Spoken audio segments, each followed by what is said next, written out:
ይህ መንገድ አስደናቂ ነው። በጣም ከተጠቀምኩት ለፍሬ ዛፎች መሰራጨት ከሚቻሉትን በጣም ኃይለኛ ዘዴዎች አንዱ ነው።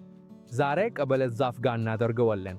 ግን ይህ በትክክል ለማንኛውም የፍሬ ዛፍ ወይም ማንኛውም የእንጨት ቅርንጫፍ ማሰራጨት ይሰራል። ይህ የሚባለው የማግኖ መንገድ ነው እና ይህ በአግድም አይደለም። እንዲሁ ተብሎ የተጠራው ምክንያቱ በአሮጌው ማኬዶኒያ ገበሬዎች የወንዝ አሸዋ በተሞላበት የበረሃ ቡቃያ ቆራጭ በመጠቀም ማሰራጨት የሚመስል በጣም ቀላል ዘዴ ይጠቀሙ ነበር። ዛሬም ልክ እንደዚህ ያሳየህ እንደምታደርገው ነው። ልዩነቱ ዛሬ ግን በዘመናዊ ቃት እንደምናደርገው ነው። ማንኛውም ሰው በቤቱ ሊተገብረው ይችላል። ይህ በጣም ንጹህ፣ በጣም ውጤታማ ዘዴ ነው። አሁንም እያንዳንዱን እርምጃ ማርልሃለሁ። ስለዚህ በጥንቃቄ ተከታተል። እንጀምራለን። እንዲሁም ምንም አይነት ጥያቄ ካለህ በአስተያየት ክፍል ጠይቅ። በተለምዶ ሲሆን የተለመደ ቅርጽ ሲደርስ ቀላል ቅርጽ ወይም አኮዶ ወይም ሌላ የተለመደ ዘዴ ምንም ቢሆን በመጨረሻ አንዲት ብቻ ተክል እንደምንገኝ ነው። ነገር ግን በዚህ ዘዴ አንዲት ቅርንጫፍ ብዙ ተክሎችን ማግኘት እንችላለን። ተጨማሪ ገንዘብ ሳንወጣ፣ ተጨማሪ ቅርንጫፎችን ሳንቀይር፣ ምንም ውስብስብነት ሳይኖረው ከአንደኛው ቅርንጫፍ ብዙ ክፍሎችን ማግኘት እንችላለን። እያንዳንዱም ክፍል በመጨረሻ በራሱ የተለየ የፍራፍሬ ዛፍ ይሆናል። ከቅርጽ ማዘጋጀት በፊት ቱቡን እንዘጋጃለን። በዚህ ጊዜ በአትክልት ቦታችን ያለውን እማይ ቧንቧ እጠቀማለሁ። ሌሎች አይነት ዕቃትም ሊጠቀሙበት ይችላሉ፣ እንኳን የፖሊኤቲሌን ቧንቧ እንኳ። ይህ ሁሉ የሚሠራ ነው፣ ግን ይህ ዕቃ በጣም ጥሩ ነው ምክንያቱም ቀለል ነውና ለሥራ በጣም ቀላል ነው። እዚህ የምንሞክረው ነገር በቦታው የቆሻሻ በቧንቧ መተካት ነው። ምክንያቱም አንዳንድ ሰዎች የቆሻሻ መዳረሻ የላቸውም፣ ግን ቧንቧ ደግሞ ማግኘት ይችላሉ። ማንኛውንም መደብር ቢሆን ሂደር ወይም በቤትህ በአትክልት ቦታ ወይም በመሬት ላይ አንድ ቁራጭ ቧንቧ ማግኘት ትችላለን። ስለዚህ ዘመናዊ ዕቃዎችን እንጠቀማለን። ሁሉም ሰው ያን ዘዴ እንዲያደርግ ይችላል ዘንድ የቧንቧው ወፍራምነት አይገደብም። ግማሽ ኢንች፣ 1/4ኛ ያለውን ብቻ ይሆን። ዛሬ ይሄን በአንድ አነስተኛ ቁራጭ ቧንቧ ላይ እንደ አውሮፓውያን አቆጣጠር 20 ሴንቲሜትር ያህል እንሰራለን። መጀመሪያ አንድ ወገኑን በመጠበቂያ ቴፕ ወይም በተለመደ ቴፕ አድርገን በብዙ ጊዜ ጠንክሮ እንዲያጠፋና በጥሩ ሁኔታ እንዲዘጋ እንደምንፈልገው እናደርጋለን። አሁን ውስጥ አንድ ትንሽ ጥቁር አንበሳ እናስገባለን። ያ አንበሳ በጥሩ ሁኔታ በመጠበቂያው አጠገብ በታች እንዲቆይ አለበት። በትር ወይም በስክሪፕቶ ማንኛውም ነገር በመጠቀም ማንበብ ትችላለህ። ይህ ቀላል ምስክር አለው። የውሃ መውጫ እንፈልጋለን፣ ነገር ግን አሸዋው እንዳይወጣ። አሸዋውን ከማንቀሳቀስ በፊት የውሃ መውጫውን እናደርጋለን። በታችኛው መደንበሪያ መካከል በትክክል በአንበሳው ላይ ትንሽ ቀዳዳ እናደርጋለን። አሁን አሸዋውን እናስገባለን። የወንዝ አሸዋ፣ የሲሊካ አሸዋ፣ የታጠበ አሸዋ፣ ሁሉም ሊሆን ይችላል። ማንኛውም አሸዋ ይሰራል፣ ግን በተሻለ ሁኔታ ታጠበ እንዲሆን እንደተባለ በተለይ በተፈጥሮ ባክቴሪያ ወይም ፈንገስ እንዳይኖርበት። ቱቡን እናሞላለን፣ ግን እስከ ላይ አይደለም። በላይኛው ክፍል ትንሽ ቦታ እንድትቀር እናደርጋለን። አሁን ያመጠጠ ውሃውን እናዘጋጃለን። 1 ሊትር ውሃ እና 1 ማንኪያ የኦክሲጅን ውሃ በመድኃኒት ቦታችን ያለው እንደዚሁ ይሆናል። ይህ ውሃውን ለመንጻትና የፈንገስ ችግሮች በወደፊት እንዳይኖሩ ለመከላከል ነው። ቱቡን በቀስታ እንረግዳለንና አሸዋው በበቂ ሁኔታ እንዲያጠጣ እንደሚያደርግ እንደ ታችኛው ቀዳዳ ትንሽ ውሃ ሲወጣ እንቆማለን። ጫፉን ካስፈለገ እንደሚያደርግ እናደርጋለንና አሁን ላይ ሁለተኛውን መደንበሻ እንደምናደርግ እናቀጥላለን። በዚህ የአሸዋ የተሞላበት በትክክል የተዘጋጀ የካና ሞዴል አሁን ተዘጋጅቷል እና ለሥራ ዝግጁ ነው። አሁን በቱቡ ላይ ከመጨረሻ እስከ መጨረሻ በላይኛው ክፍል በረድፍ መቁረጥ እናደርጋለን። እንኳን አንቆረጥም፣ ፈትተን ብቻ ነው የምንሰራው። ይህ ስንሰራ የምናደርገው ስንቅ እንዲገባ ነው። አሁን ወደ ስንቅ እንመራለን። በዚህ ጊዜ የምንጠቀመው የበለስ ቅርንጫፍ ነው፣ ግን እንደገና ሻላለው ለማንኛውም የፍራፍሬ ዛፍ ወይም ለማንኛውም የእንጨት ቅርንጫፍ ይሰራ። ስንቁን እንኳኳለን። ቅጠሎቹን ካሉት እንደምናደርግ እናውጣለን። በጥሩ ሁኔታም እንዲኖር እናደርገዋለን። ስንቁ ከማንጌራው ጋር በመጠኑ ርዝመት ሊኖረው ይገባ። አሁን ረጅም ቁልፍ ከ3 እስከ 5 ሚሜ ወሰን በሚሆን መስፈርት እንቆረጣለን።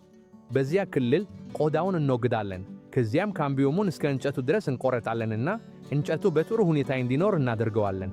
ይህ በጣም አስፈላጊ ነው፣ ምክንያቱም ስለዚያ ቦታ ስሮች የሚወጡበት ነው። አንድ አንስተን ከጨረስን በኋላ በሁሉም ቁስሎችና ቁልፎች ላይ አሎቬራ እንቀበላለን። አሎዌ ቬራ ያጠጣል፣ ያነጻልና ተፈጥሯዊ ፊቶ ሆርሞኖችን ይሰጣል። እዚያ በኋላ ያ ክልል በዱቄት ከንደም እንሸፍናለን። ይሁን በቻናሉ ላይ የተለመደ ነው። እንደ ተፈጥሯዊ አካል ፈንገሶችና ባክቴሪያዎች እንዳይበኩ ይረዳል። በዚህ ሁኔታ ስንቁ ዝግጁ ይሆናል። አሁን ስንኩን በፕሮፓጋንዳ ውስጥ እናከታተላለን። የተቆረጠው ክልል ሁሉ በቀጥታ ከአፈር ከተሞቅ አረንጓዴ አሸዋ ጋር መገናኘት አለበት። ማንጌራውን እንዘጋለን። ስንኩም በጥሩ ሁኔታ እንዲጠቅም እናደርገዋለን። እንዳይንቀሳቀስ አማራጮች፣ ብሪዳዎች፣ ገመድ ወይም ያለህን ማንኛውን ነገር ታጅበን እንደምንደርግ እናደርጋለን። በስንኩና አሻው መካከል ቀጥታ ግንኙነት መኖሩ በጣም አስፈላጊ ነው። አሁን በጣም ቀላል የተፈጥሯዊ ፈንገስ እንዳይበቅ መከላከያ እንዘጋጃለን። 1 ሊትር ውሃ እንወስዳለንና ትንሽ ዱቄት ካንደምና አከላከላለን። በጥሩ እንከላከላለን። ከዚያም ከሪ ነገሮች እንዳይከሩ በቀጭኑ ከሚስ እንታጠበዋለን። ወደ ፓልቨራይዘር የሚያስገባ በዚህ ሁሉንም ስንኩን የእርቱቡን ላይንጋ ክፍል እና የተጋለጡ ክልሎችን እንቀብላለን። ይህ እርምጃ አስፈላጊ ነው፣ ምክንያቱም በከፍተኛ እርጥበት ሲሰራ የፈንገስ መታየትን እንከላከላለንና የስኬት ዕድሉን በጣም እንጨምራለን። አሁን ወደ ግልጽ ወይም ትልቅ የሆነ ቦልሳ ወይም ታፐር እንገባዋለን። ሁለቱም አማራጮች ትክክል ናቸው እና እዚህ ማስተዋል ያለብህ አስፈላጊ አካል ይመጣል። ይህ በፍላጎት ምክንያት አይደለም የሚደረገው። ስንኩ የሚያስፈልገውን የአየር እርጥበት ካላገኘ በጣም በፍጥነት ይደርቃል። በ2 ቀናት ውስጥ እንኳን ስኬታማ መሆኑን ይቆምበታል። ስለዚህ በቦልሳ ወይም ታፐር የሆነ የማቅረብ ቤት ተጭኖ ማፍረስ አስፈላጊ ነው። ይህ ሰዎች የሚሰናክሉበት የመጀመሪያው ነጥብ ነው። ያለ የማቅረብ ቤት ማድረግ ይሞክራሉና ስንኩ ይደርቃል። ሰዎች የሚሰናከሉበት ሁለተኛው ነጥብ ደግሞ ተፈጥሯዊ መከላከያ አልመዘገቡም። ቅርንጫፉን በከፍተኛ እርጥበት እንዲጋለጥ እንደምንደርስ ነው እና ፋንጂሲድ ካልተጠቀምን የፈንገስ ዕድል በጣም ይጀምራል። ስለዚህ እነዚህ ሁለት ደረጃዎች ይህ ዘዴ እንዲሰራ ከፈለጉ አስፈላጊ ናቸው። ሁሉንም ከዘጉም በኋላ ስንኩን ወደ ቀጭን ብርሃን ያለበት ቦታ እንዲንቀሳቀስ፣ ቀጭን ብርሃን ብቻ እንጂ ፀሐይ ቀጥታ አይደለም፣ ምክንያቱም ደርቆ መሞት ይጨምራል። በተጨማሪም ይህን ዘዴ በሚቀነሰው ጨረቃ ላይ እንዲደርስ እመክርሃለሁ። በመሬት ላይ ተሞክሮ ያላቸው ብዙ ሰዎች በሚቀነሰው ጨረቃ ላይ ሳቪያው እንደሚወርድ እና ስር ማሰማራት በጣም እንደሚበረታ ያውቃሉ። ስሮቹ ብዙውን ጊዜ በለጸጉ፣ የበለጠ ጠንካራ እና የተሻለ ጥራት ያላቸው ይሆናሉ። አስተዳደሩ በጣም ቀላል ነው። 3 ወይም 4 ቀን ከነበረ በኋላ ቦልሱን ወይም ታፐሩን እንከፍታለንና በቲና የተሰራውን ተፈጥሮ የፋንጂሲድ እንቀብላለን። ቱቡን እንደገና ማጠጣት አያስፈልግም። አሻው ደረቁ እንደሚገኝ በጣም አልተለመደም አይደለም። በተጨማሪም በመቀባበል እንደሚደረጉት ማዕበል በትክክል ይጠበቃል። እንደገና እንዘጋዋለንና በሰላም እንተወታለን እና በመጨረሻ ውጤቱን አግኝተናል። 6 እስከ 8 ሳምንታት በኋላ ስሮችን ማየት እንጀምራለን። ነጭ፣ ንጹህ፣ ጠንካራ ስሮች በሙሉ የተሰራው ክልል ላይ ይታያሉ። በዚያ ጊዜ ቅርጹን ሲበሉ እንዲቆይ በመከበር ማካፈል እንችላለን። ስሮች ያሉበት እያንዳንዱ ክፍል አዲስ የበለስ ዛፍ ይሆናል እና ይህ በተለምዶ ለማንኛውም የፍራፍሬ ዛፍ ይስራል። በዚህ ጊዜ ቅርጹ ፍጹም ሲስር ከሆነ በኋላ አሁን የምናደርገው ማካፈሉ ነው። እዚህ ለምሳሌ ወደ 3 ክፍል ገባዋለሁ። በእያንዳንዱ ክፍል የላይኛው ክፍል በላዩ እንዲቆይና ቅንጣቶቹ የተጋለጡ እንዲሆኑ በመረጋገጥ አሁን ከቅርጹ መጠን ጋር የሚስማማ የሆነ የአትክልት ቦታ እንጠቀማለን።